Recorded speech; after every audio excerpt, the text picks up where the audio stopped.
Carolyn Knowlton Jacobs and Frank Knowlton.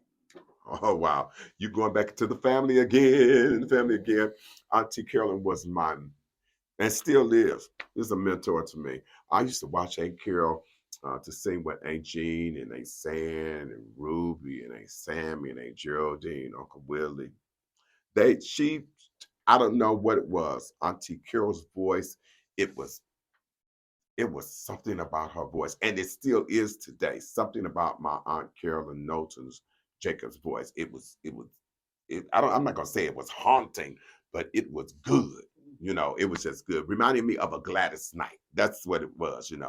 And she could and still can just sing. She's anointed. Not because she my auntie, but she just can sing. That's all to it. So she was a mentor to my first all-male group, the Apostles of Song. And I never will forget, we were at New Starlight. We were trying to get ready for our debut. And so we would have rehearsals on Saturdays. So she would train us.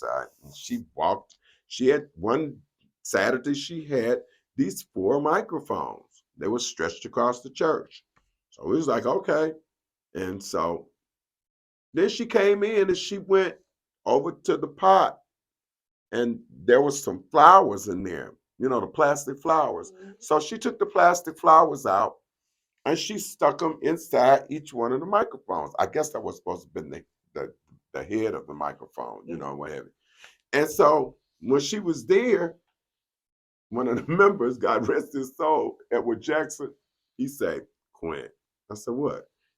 He said, your auntie crazy or what? I said, what you mean? So she got us sitting up here going to sing to some flowers. Who sings the flowers? I said, that's not what she gonna do. He said, don't you see what she doing? So I said, maybe she gonna just tell us. She just put it there so we can see that it represent the thing without the stand and what have you. He said, okay. Lo and behold, Auntie Carol made us sing to flowers for 5 hours that Saturday. She wanted us to go through everything and then take the mic out the thing, which was the flower. That's what the flowers was for.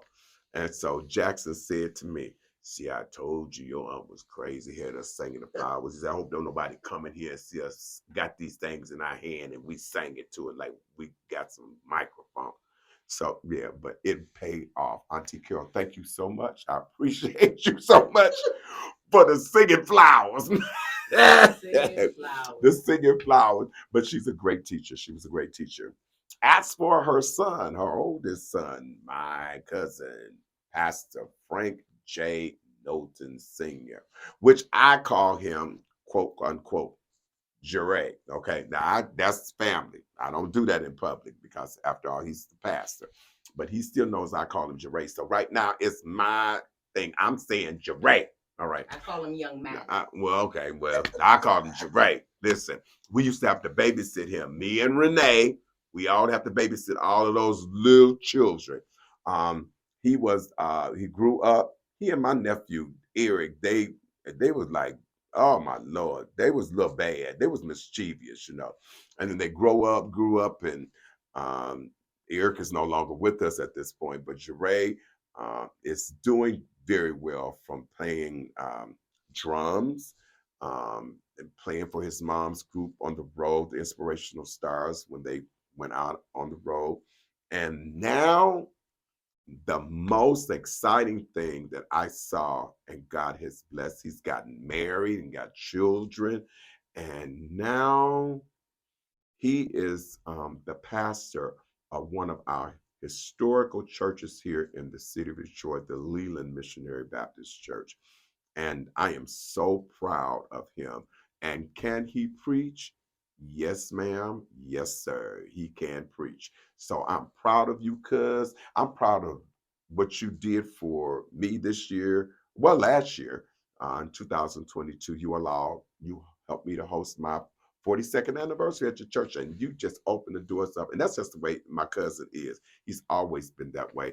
And he was always just helpful, just helpful. So, hey, I love you. And don't pick me up no more, because don't pick me up like I'm some little child no more. I'm still I'm your older cousin. Don't play with me.